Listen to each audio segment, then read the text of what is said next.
Shalom, Amang, Inang, saudara-saudara yang diberkati Tuhan. Hari ini kita berjumpa kembali dalam hari Minggu ini bersama-sama belajar dari firman Tuhan. Mari kita bersatu dalam doa. Damai sejahtera Allah yang melampaui segala akal itu kiranya memelihara hati dan pikiran saudara di dalam Kristus Yesus Tuhan kita. Amin. Saya berharap dan saya berdoa semua yang menyaksikan tayangan ini dalam keadaan sehat. Kalau ada yang sakit, Tuhan mengulurkan tangan, mengalirkan kesehatan dan kesembuhan kepada saudara-saudara. Dan hari ini kita akan mencoba mereview ulang, memeriksa kembali keberadaan kita sebagai orang percaya. Saya percaya kita semuanya atau kebagian besar adalah orang-orang yang sudah percaya kepada Yesus Kristus. Dan dasar dari percaya kepada Yesus Kristus adalah bertobat. Sekarang kita mau cek, setelah beberapa tahun, beberapa puluh tahun, bahkan puluhan tahun mendengarkan firman Tuhan, apakah kita sungguh-sungguh sudah bertobat? Nah, ini nanti yang akan kita periksa, seperti apa sih orang-orang yang sudah bertobat itu. Jadi kita lihat ya. Baik, saudara-saudara, kita akan belajar dari firman Tuhan yang akan kita ambil dari Markus Evangelium, Markus pasal 6, ayat 6b sampai dengan ayat 13. Demikian firman Tuhan ya, saya bacakan untuk kita simak bersama-sama. Lalu, Yesus berjalan berkeliling dari desa ke desa sambil mengajar. Ia memanggil ke-12 murid itu dan mengutus mereka berdua-dua. Ia memberi mereka kuasa atas roh-roh jahat. Dan ia berpesan kepada mereka supaya jangan membawa apa-apa dalam perjalanan mereka, kecuali tongkat, roti pun jangan, bekal pun jangan, uang dalam ikat pinggang jangan. Boleh memakai alas kaki, tapi jangan memakai dua baju. Kata ini selanjutnya kepada mereka, kalau di satu tempat kamu sudah diterima dalam satu rumah, tinggallah di situ sampai kamu berangkat dari tempat itu. Dan kalau ada suatu tempat yang tidak mau menerima kamu, dan kalau mereka tidak mau mendengarkan kamu, keluarlah dari situ dan kebaskanlah debu yang di kakimu sebagai peringatan bagi mereka. Lalu pergilah mereka memberitakan bahwa orang harus bertobat. Ini ya. Pergilah mereka memberitakan bahwa orang harus bertobat.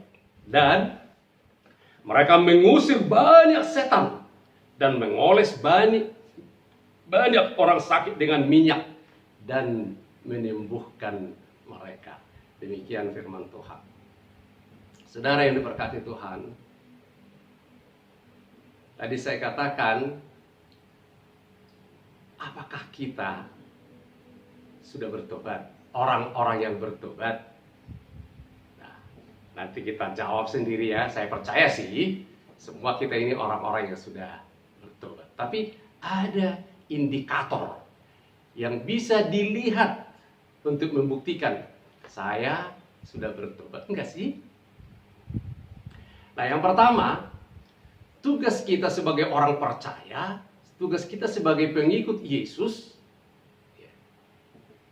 adalah menerima Kristus dan sebagai tanda menerima Kristus bertobat. Lalu sebagai orang percaya, tugas kita adalah mengajar, pergi. Jadi tidak berhenti di satu tempat, tapi kita harus pergi. Ya. Jadi kita pergi. Jadi kalau Yesus itu inti ajarannya sebetulnya, come, datanglah kepadaku, and go. Ya. Jadi kita disuruh datanglah kepadaku semua yang berbeban berat dan letih lesu. Aku beri kelegaan kepadamu. Tapi sesudah kita diberi kelegaan, dia kata, go, pergilah. Pergilah. Dan dia mengutus murid-muridnya pergi. Jadi kalau Yesus sendiri, dia pergi berkeliling untuk mengajar. Ya. Jadi saya akan menyampaikan pengajaran kepada kita. Kita belajar bersama ya. Kita belajar bersama, kita diajar dan mengajar. Itu yang pertama, mengajar. Bagaimana mengajar? Ada proses pembelajaran yang berkesinambungan. Ada proses pembelajaran yang berkesinambungan yang membuat kita bertumbuh makin dewasa secara rohani. Jadi bertumbuh makin dewasa secara rohani. Lihat ini. Jadi sekarang kita bicara dengan go dulu, pergi. Yesus mengutus kita untuk pergi. Pergi ngapain? Pergi memberitakan Injil, memberitakan kabar baik. Nah, kita diperlengkapi metode bagaimana kita pergi. Pertama, pergi berdua-dua. Itu tadi metode penginjilan Yesus, pergi berdua-dua. Gereja mula-mula sih ada pergi bersih ketika mereka dianiaya, dikejar-kejar, mereka pergi entah kemana berserak-serak, ada sendiri-sendiri, ada berdua-dua, ada beberapa orang. Tapi mereka bukan hanya melarikan diri, sambil mereka pergi seperti pelarian, tapi pada itu menjadi kesempatan bagi mereka untuk memberitakan Injil. Mereka diperlengkapi dengan tongkat. Diperlengkapi dengan tongkat. Ini artinya orang yang memberitakan Injil itu hanya membawa hal-hal yang sangat pokok, ya, yang sangat penting. Hal-hal yang remeh-temeh diabaikan saja, bukan tidak perlu, tapi nggak diabaikan saja. Tongkat, lalu sepatu. Jadi kalau firman Tuhan dalam Efesus 6, perlengkapan senjata rohani itu termasuk satu sepatu, ya, kasut, supaya kita lincah untuk memberitakan itu. Jadi tongkat dan kasut itu saja sih perlengkapan pokok pemberita kabar baik. Nah, makanan, baju cukup satu. Makanan nanti kalau ada orang yang menyerima kamu, mereka akan memberi kamu makan. Artinya pemberita Injil tidak akan mempersoalkan makan dan minumnya. Nah, persoalan gereja-gereja hari ini, dewasa ini, sudah menjadi gereja fashionable. Jadi pergi ke gereja sudah jadi ajang show, ajang fashion mobil baru, baju baru, handphone baru, dan macam-macam. Jadi gereja itu menjadi ajang fashion, bukan lagi ajang memberitakan Injil. Kenapa kita nggak boleh bawa baju baru, bawa jas baru, bawa mobil baru, bawa segala macam-macam makanan yang berlimpah-limpah? Karena itu menjadi beban, membuat kita tidak lincah bergerak. Coba deh kalau saya pakai jas baru yang harganya puluhan juta, saya nggak lagi memberitakan Injil. Saya sibuk jaga-jaga ada debu nggak sih? Jangan sampai ada tersentuh kotoran lain. Jadi saya nggak lagi perhatian kepada pemberitaan Injil. Mobil baru, kalau ada di rame-rame orang, bukan lagi memberitakan Injil yang dipikirin, jangan-jangan mobil saya tergores nanti. Itu makanya, bukan berarti nggak boleh, tapi itu malah menjadi penghalang. Jadi pemberita kabar baik itu kita sekarang memberitakan Injil bukan passion ya. Yang hal yang paling penting mengabarkan Injil, tongkat. Pada zaman itu sih tongkat itu memang karena mereka jalan kaki, jadi jalan kaki itu dibutuhkan tongkat dan sepatu. Ya, sepatu supaya kakinya jangan sampai lecet. Lalu yang berikut, bagaimana memberitakan Injil? Pergi ke semua tempat, datangi Kalau kamu diterima, tinggal beritakan Injil sampai kamu berangkat lagi ke tempat lain. Lalu yang kedua, kalau kamu tidak diterima, jangan buang waktu. Nah, ini sering kita mengelik-elik ruas. Jadi kerjaan kita hanya mengelik-elik, dia nggak mau, asik dielik-elik, kita jadi nggak ada kesempatan untuk ke yang mau terima. Jadi yang tidak mau terima, tinggalkan. Yang penting beritakan Injil, nggak mau terima, tinggalkan. Tapi pergilah ke tempat yang mau menerima Injil. Ini menjadi tantangan kita ya, renungan kita semua ya, semua yang mendengar ini. Jangan kita sering berpikir harusnya dielik-elik, dibujuk-bujuk. No, Yesus tidak bilang bujuk ya sampai mereka mau, enggak. Kalau mereka nggak mau, tinggalin aja. Bebaskan debu kakimu. Tapi kalau mereka mau, beritakanlah Injil. Tinggal dari situ, tapi jangan menetap di situ. Bergerak lagi, pergi ke tempat yang lain. Nah, saudara yang diberkati Tuhan, lalu apa outputnya? Ini dia. Nanti kita lihat ya, apa hasilnya? Apa hasilnya? Sebelum hasil itu, pemberita Injil itu diberi kuasa. Ya. Kuasa. Bukan dari pimpinan, tapi dari yang mempunyai gereja. Yesus sendiri yang memberi kuasa kepada mereka. Kuasa ngapain? Mengusir setan. Nah, jadi apa hasilnya? Setelah mereka pergi, hasilnya mengusir setan. Ya. Lebih enak bahasa Batak sih, mengubah simbolis. Nah, pertanyaan kita sekarang, setelah pemberitaan Injil bertahun-tahun, jadi kalau HKBP, tahun ini 160 tahun dah HKBP loh. Jadi setelah 160 tahun Injil diberitakan di HKBP, bagaimanakah hasilnya? Apakah simbolis, bukan simbolisnya nggak bisa hilang, apakah pengaruh simbolis makin sedikit di HKBP? Atau ini ya, atau jangan-jangan di gereja itu apakah makin sedikit pengaruh simbolis atau justru simbolison? Enggak ya, enggak dong. Tapi hati-hati itu. Jangan sampai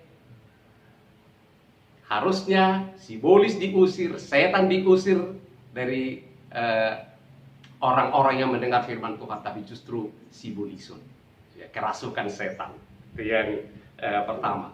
Menyembuhkan penyakit. Ya. Jadi pemberitaan Injil itu hasilnya bukan hanya mengusir setan, tapi juga menyembuhkan penyakit. Jadi sekali lagi ya, penyakit itu bisa penyakit yang fisik, tapi sebetulnya yang paling dibutuhkan manusia sekarang, khususnya zaman COVID, bukan terutama penyakit fisik, tapi hati. Karena sebetulnya ada Job di masa COVID ini, katanya begini, sebetulnya yang mati karena COVID hanya 10. Jadi hanya 10 yang mati. Dari 100 yang mati hanya oleh COVID hanya 10. Tapi yang mati karena ketakutan, karena kecemasan, hampir 90. Atau lebih banyak lah. Puluhan, bukan hanya 10. Jadi ketakutan itu. Ini penyakit ketakutan, penyakit kekhawatiran, penyakit kecemasan. Ini harusnya yang diusir oleh pemberita-pemberita kabar baik. Jadi semakin kita ke gereja, penyakit ketakutan kita, penyakit kecemasan kita, penyakit kekhawatiran kita harusnya enyah, diusir jauh-jauh. Jadi orang-orang yang mendengarkan firman, orang-orang yang beribadah, harusnya orang-orang yang kekhawatirannya makin sedikit.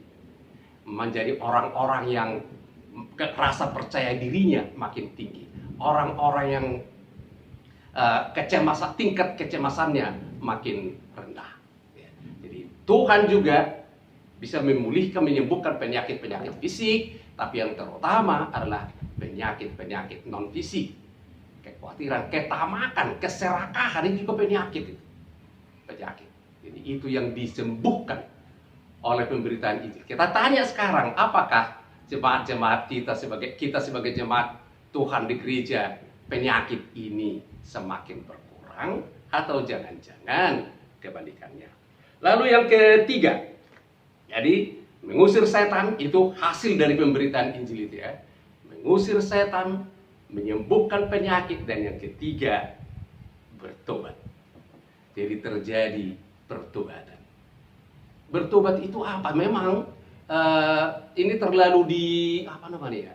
Bertobat ini seolah-olah sudah, kalau sebut bertobat lu berarti sudah jahat banget. Ya semua kita orang-orang yang tidak ada satupun yang baik di hadapan Tuhan. Tapi kalau sebut harus bertobat, aduh, sudah kejahatan apa ya? Tapi sebetulnya bertobat itu artinya berbalik arah. Ya, berbalik arah. Itu artinya bertobat. Jadi bertobatlah. Jadi kalau firman Tuhan diberitakan, Injil diberitakan, supaya kita berbalik arah, bertobat. Jadi jangan berpikir, wah dia pencuri besar rupanya ya bertobat, penjahat besar rupanya ya maka bertobat. Mungkin itu, tapi yang terutama adalah berbalik arah. Jadi pikiran kita yang harus diubah. Kalau tadi hanya pikirannya ke uang, ada lagu sekolah begitu, apa yang dicari orang uang.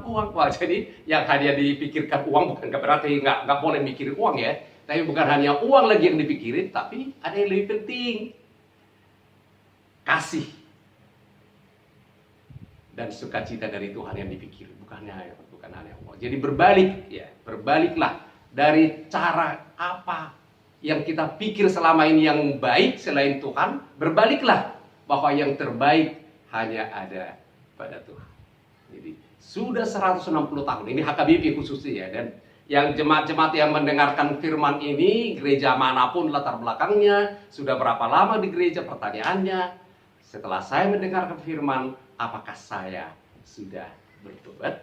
Apakah saya sudah menghasilkan buah-buah pertobatan? Itu berbalik arah dari hal-hal, dari tukang suka ngomongin orang, suka ngomongin yang hal-hal negatif, sekarang ngomongin hal-hal yang positif. Bertobatlah. Nah, sekarang di COVID ini, bertobat apa kita? Orang terlalu membesar-besarkan, menakut-nakuti. Memang fakta-fakta, sudah ada 100.000 yang meninggal, sudah ada begini yang sakit, dan begini, itu fakta. Tapi itu bukan membuat orang makin, membuat orang makin ketakutan. Kita bertobat. Benar, ini penyakit. Benar, ini merebak. Tapi kita masih bisa ambil bagian untuk mengatasi itu loh. Ambil bagian untuk mengatasinya. Apa? Ikuti prokes. Ikuti PPKM darurat ini dengan baik. Itu adalah bagian kita untuk membatasi atau bahkan memutus mata rantai COVID. Jadi kita harus bertobat. Nggak bisa lagi, udah deh, harus sudah di pamarentah, apa orang bilang begitu. Bukan. Itu bagian kita harus bertobat sekarang. Ini harus bertobat. Kita harus berbalik arah dari pikiran. Anggap remeh selama ini. Kalau sekarang kita harus anggap serius. Bertobat. Apa yang suka nongkrong-nongkrong di mall, di tempat keramaian, bertobatlah sekarang. Tinggal di rumah dulu. Kenapa? Supaya karena ada memang saudara-saudara kita yang harus keluar. Nggak bisa di rumah. Dia harus keluar untuk cari makan. Kalau nggak keluar, nggak makan dia. Itu bahasa Batak, marhais mertuduk. Jadi apa yang dicari pagi ini, itu yang dimakan untuk sore. Jadi kita tinggal di rumah supaya mereka yang harus keluar itu bisa keluar. Jangan kita ikut meramaikan itu, antara lain bertobat ya. Jadi saudara-saudaraku, kita yang tidak perlu keluar, nggak perlulah keluar. Ya kalau harus di rumah, tinggallah di rumah. Kalau memang harus, ya memang nggak boleh dipakai prokes, protap kesehatan dengan sangat-sangat ketat. Ikuti petunjuk dari pemerintah kita supaya kita sebagai orang percaya ikut ambil bagian dari garda terdepan untuk mengatasi merebaknya, penularan COVID ini. Ya begitu ya saudara-saudara yang diberkati Tuhan. Saya percaya kita adalah orang-orang yang sudah bertobat. Dan tanda-tanda pertobatan itu bisa diukur, ada indikatornya bahwa dari hidup kita telah terusir setan. Kita telah disembuhkan dari penyakit. Penyakit ketakutan, penyakit kecemasan, penyakit kekhawatiran, penyakit mementingkan diri sendiri. penyakit, tidak peduli orang lain. Ya, kita disembuhkan. Kita menjadi orang-orang yang peduli, menjadi orang-orang yang care, dan yang ketiga, orang-orang yang bertobat. Ya, kita tunjukkan bahwa kita telah pola berpikir kita. Ya, jadi hendaklah kamu dibaharui, itu kata firman Tuhan. Berubahlah pikiranmu, pikiran dan perilakumu secara radikal. Berubahlah, diubah oleh Roh.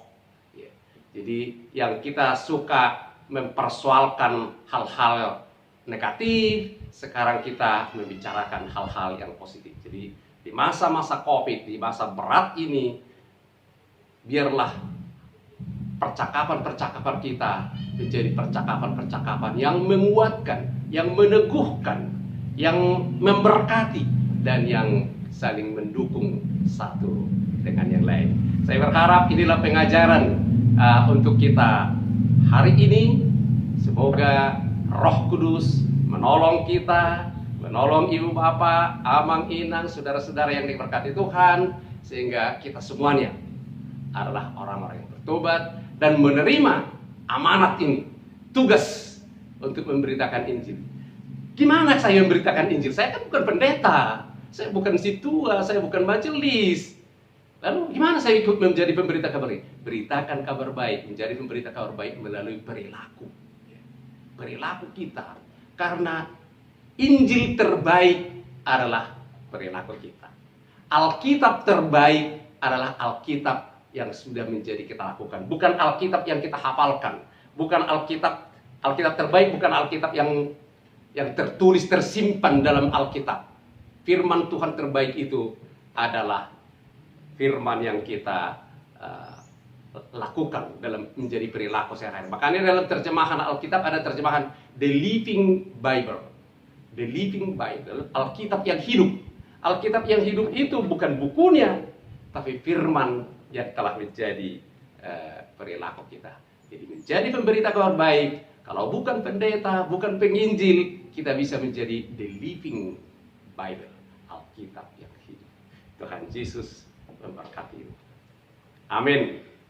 Saudara yang diberkati Tuhan, firman Tuhan berkata, kalau ada 1-2 orang sepakat dalam namaku memohon apapun, maka Bapakku yang di surga akan mengabulkan permohonan mereka. Itu firman Tuhan ya.